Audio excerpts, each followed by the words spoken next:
大家好，我哋今日用粵語嚟一齊讀一本中文故事繪本《下雨的味道》。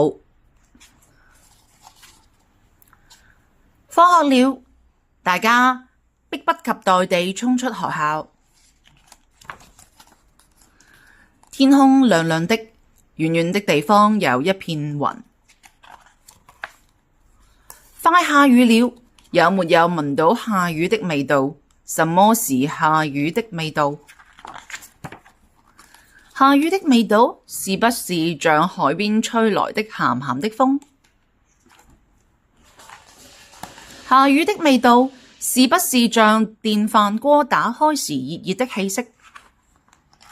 下雨的味道是不是像小牛食的嫩嫩的青草？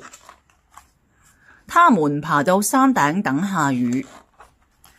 快點，快點，快點下雨！咦？下雨了，下雨了！他們興奮地一邊跑下山，一邊大聲叫。那雨穿過麵包店和書店，那雨穿過雜貨店和花店。小雞、小鴨和小狗都在雨中快樂地沖澡。